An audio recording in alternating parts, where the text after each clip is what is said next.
Now, in the UK, there's growing concern over the prevalence and effect of Sharia courts. There are now at least 85 of these Islamic councils, as they call them, operating across the country. Now, my next guest will go into more detail, but these religious bodies are not actually courts. They don't have any real legal standing, but they are predominantly presided over by men, and they hold immense influence over some Muslims in the UK who go to these councils for rulings on marriages and family matters and things like this. They treat them like they were a court, making adjudications on Islamic law, Sharia law. Joining me now to discuss this in more detail, Credlin regular and author Ayaan Hirsi Ali. Ayaan, it is an absolute pleasure to have you here tonight. I think most people in Australia would be shocked to hear of the fact that there are at least 85 Sharia councils in operation. It's almost unfathomable here. What is the awareness like of this in the UK?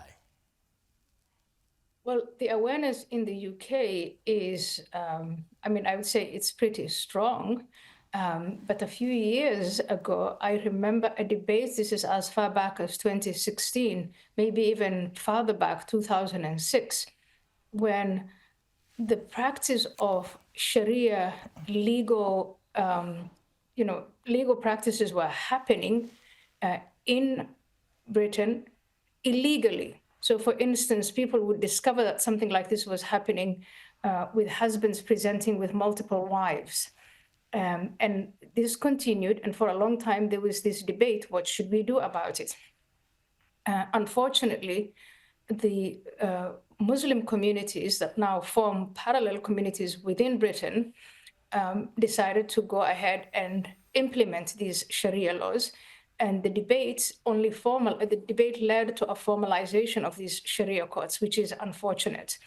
And so when you say it is informal, that's true, but it has legal consequences for women and children, because primarily what they have been adjudicating is marriage, divorce, custody, and inheritance. And in all of these areas, women are completely, I would say, they don't have the same rights that they are granted in the national law. And this has been a shameful silence of feminists. So how does this work? How does a quasi-court actually have the power to do any of this under religious law?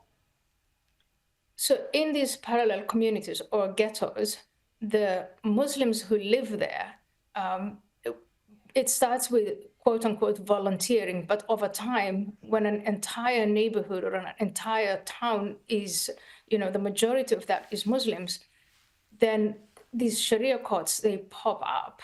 And the people who go there, the women who are taken there, they feel that the laws and the adjudication in these courts is legally binding for them. It is a blatant violation of the national laws.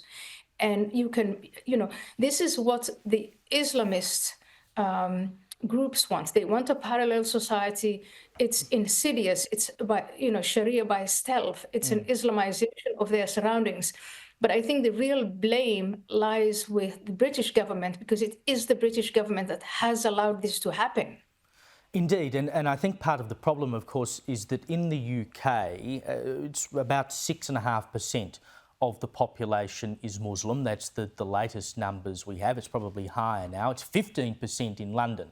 Now, that as a concentration of the population is double what it is in Australia. So, of course, we sit here and think, well, we've never seen this before. We don't think it's a thing.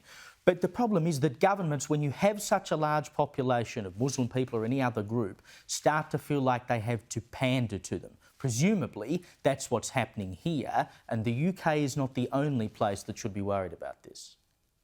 No, absolutely. You've seen it in other European countries. My advice to the Australian government is to pass a law right now saying only Australian laws apply in Australia, and they apply uniformly to everyone. And I think I would also urge feminists in Australia to stand up for the rights of girls, Muslim girls and Muslim women, because we always know, and I've seen this in Europe, first it is the Muslim girls and women, and then it is other women and, Jewish women, etc. So I would advise the Australian government, before they are put in a situation where they have to formalize a violation of Australian laws to pass a law and to criminalize Sharia or any other foreign law. Ayaan Hirsi Ali, you are a brave woman. You've been speaking out on this stuff for a very long time. Thank you so much for joining me tonight.